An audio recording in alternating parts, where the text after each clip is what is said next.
Hello and welcome to today's lesson from the IELTS coach. Today's lesson is aimed specifically for English language learners from India. So students who have an Indian accent, students who make some mistakes in English or who have difficulty being understood when speaking to native and non-native English speakers. So this advice might also help students from other countries, but it is quite specific to Indians who speak in English. And this advice is not a criticism of those type of students. It's simply areas that they need to focus on more than other students, and areas where there are more mistakes than with speakers from other countries. So don't take it as a criticism. It's just a way to focus, if you are from India, to focus and spend more time fixing these things, because those are the things that are causing some issues when you speak in English for the IELTS exam. My first piece of advice might seem like common advice that they get all the time, or something that non-natives and native English speakers complain about when speaking with Indians. And that is that they speak too quickly. So my advice is to slow down. Speak slowly and clearly. Your job is to be understood. Your job is to make the listener or the IELTS examiner understand your information and ideas. Your job is not to show off how quickly you can say something. Speaking quickly usually means someone will not understand you. Even for me, listen to me. Am I speaking quickly? No. Am I easy to understand? Yes. Am I speaking so slowly that my English is bad? No. It's very rare that you will be too slow. But it's quite common, especially for students from India, that you are too fast. Slow down. And slowing down does several things which makes it easy for people to understand you.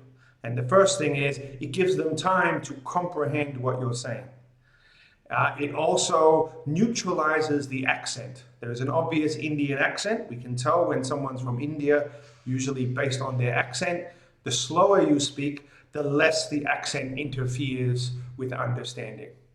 Also, speaking more slowly allows you to use stress and rhythm and intonation when you speak. You're not racing through the words, skipping over those pronunciation features. So slowing down does a lot to help people to understand you. And that's why you're speaking in another language. Even if English is your first language and you're from India, speaking with other Indians, they will understand you much more than speakers from other countries or non-native English speakers. So slow down, make it easier for the listener and the IELTS examiner.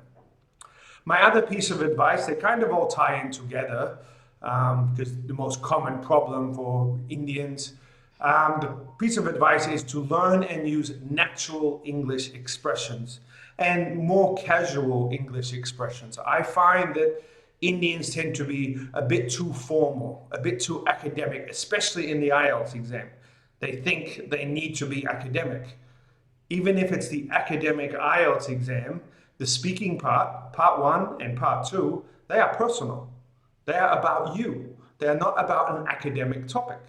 Don't use academic language when talking about your family or your holiday. Use more natural English expressions. And the common example I give is that a simple question of, "Hi, how are you?" A typical Indian student might respond with a very formal, over-the-top response. "Oh, good evening, sir. I am having a jolly good day." Okay, it's a bit of an exaggerated example, but using sir in such a casual context is not correct. Okay, even a good evening, just a hi, hello, how are you? But don't be over the top. Be more natural in the expressions that you choose to use. Don't refer to people as sir or madam. That would have been appropriate 100 years ago. Not really appropriate now. The next piece of advice, also connected to this, is to use complex language, but not complicated language. So complex language just means that you're using 2 or 3 clauses in your sentence. It doesn't mean you're using academic or even scientific vocabulary, and it doesn't mean that you're using 5 or 6 clauses in a sentence, which I find is quite common when Indian students do practice speaking tests. They try to just keep going on and add so many ideas into one sentence or into one paragraph and one response. That makes it complicated. There's too many things going on in that one sentence. Complex, 2 or 3 ideas, stop that sentence, start a new sentence. But linking 5 or 6 ideas in one sentence, it's complicated, it's hard for the listener. Also, don't use scientific language. Don't use, even if you know the vocabulary, oh, I know these words, I will show off. It's not appropriate, especially part 1 and part 2. Use more natural language. Use complex structures, but don't make it complicated.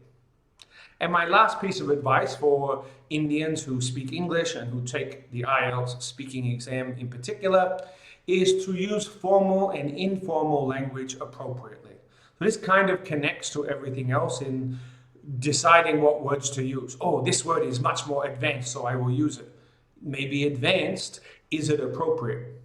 Okay, if you're in an informal situation, respond in an informal way. If part 3, where you can be more academic, you can be more formal and general, not personal, then it would be appropriate. But don't use the highest level of language that you know. You have to choose the language that's appropriate. Okay, the same goes for grammar. Don't make things complicated, use it appropriately, depending on the question, depending on the part of the exam. So my general advice for Indian students is to relax a little bit. You don't have to give your best of everything. Yes, you want to give good responses, but don't use the most complicated way to answer a simple question. Complex? Yes, not complicated. Okay? Variety of vocabulary? Yes, not scientific or overly academic. Okay, speak fluently, yes, but don't speak so quickly that people can't understand you. So you've got to get that balance. Oh, but if I speak too slowly, that's not fluent. Well, that's not true. Speaking too quickly may be fluent, but it's really hard to give an assessment. So don't go to the extreme. Be complex, but not complicated. Speak fluently, but not too quickly. Use a variety of vocabulary, but not scientific vocabulary if it's not appropriate. So I hope this advice has been useful for students from India and for other students if you've decided to watch this video. This also applies to other speakers from other countries. But Indians in particular, I find, I've had more students recently from India, and these are some of the common things that I have to tell them about. I have to caution them not to do these things.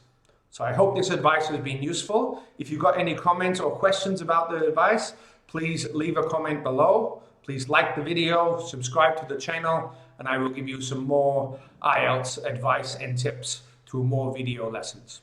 Thank you for watching, and goodbye.